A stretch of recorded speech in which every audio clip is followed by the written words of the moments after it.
લોકશાહીના મહાપર્વની અંદર સશક્ત લોકો મતદાન કરવા માટે નીકળે એ તો બરાબર છે, પણ આપ જોઈ શકો છો એ પ્રમાણે કે વોકર લઈને એક બા પોતાનો મતાધિકારનો ઉપયોગ કરવા માટે આવ્યા છે। બા, શું નામ છે તમારું? બિંદુ। કેટલા વર્ષની ઉંમર છે આપની? ખબર નહીં।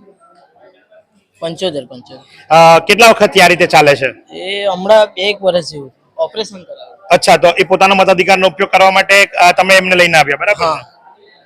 તો તમે જોઈ શકો છો કે ભાઈ એમના દીકરાના દીકરા કે 75 વર્ષની બાને કે જેમને 2 વર્ષથી ઓપરેશન કર્યું છે ત્યારબાદ એ માત્ર વોકર લઈને ચાલે છે। આવા જો અશક્ત 75 વર્ષના સિનિયર સિટીઝન મતદાન કરી શકતા હોય તો જે જુવાન હજુ પણ પોતાના ઘરોમાં બેઠા છે એમને ચોક્કસથી અમે એટલી જ વિનંતી કરીશું। નવસારી લાઈવ અને સાઈ ગ્રુપ મીડિયા હાઉસ આપને એક જ વિનંતી કરે છે કે આપ એક દિવસ જાગો, પછી 5 દિવસ આપના ચૂંટેલા પ્રતિનિધિઓ જાગશે। તો રાશિની જુઓ છો, હજુ પણ જો તમે મતદાન કરવાના બાકી હોય તો ચોક્કસથી તમારા જે મતદાન મથકો છે ત્યાં જઈ તમારા पसंदीदार उम्मीदवारों ने मत आपी और लोकशाही पर्व ने उजवो इतनी विनंती। फालूदा मिक्स की इतनी सारी वैरायटीज रिफ्रेश के पास है। अगर आपको भी चाहिए रिफ्रेश के फालूदा मिक्स की इतनी सारी वैरायटीज तो फिर सर्च करो, क्लिक करो, लाइफ को रिफ्रेश करो।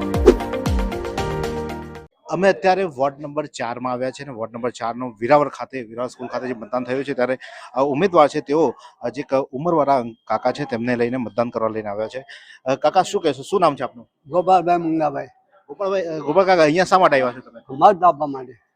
કેવા ઉમેદવારને તમે ઈચ્છો છો કે કેવો ઉમેદવાર મનની અંદર છે તે કેવો હોવો જોઈએ? ઉમેદવાર કેવો હોવો જોઈએ? સારામાં સારો હોવો જોઈએ કે જગતનું કામ એ કરે, કલ્યાણ કરે, સેવા કરે, ભાવ કરે, કોઈ બોલાવે એમને કામ માટે જાય એવા માણસ જોઈએ।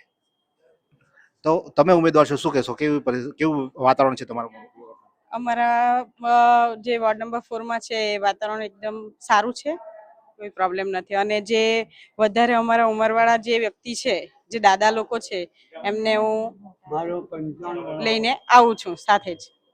95 વર્ષના દાદા છે ને 95 વર્ષના દાદા મતદાન કરે છે ને ઉમેદવાર એમને જાતે પકડીને ઉપર લાવીને મતદાન કરાવી રહ્યા છે। તમે જોઈ શકો છો કે અહીંયા જે ઉમેદવાર છે 95 વર્ષના કાકા છે તેઓ પણ લોકશાહીનો જે પર્વ છે એ પર્વનો ઉપયોગ કરીને આજે કાકા છે તેમને મતદાન કરાવવા માટે અહીંયા લઈને આવ્યા છે અને મતદાન કરાવી રહ્યા છે।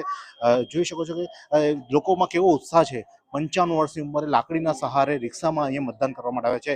તો તમે ઘરમાં ના બેસી રહો, મતદાન કરવા બહાર નીકળો અને મતદાન કરી પોતાના મતાધિકારનો ઉપયોગ કરીને લોકશાહીના પર્વની ઉજવણી કરો।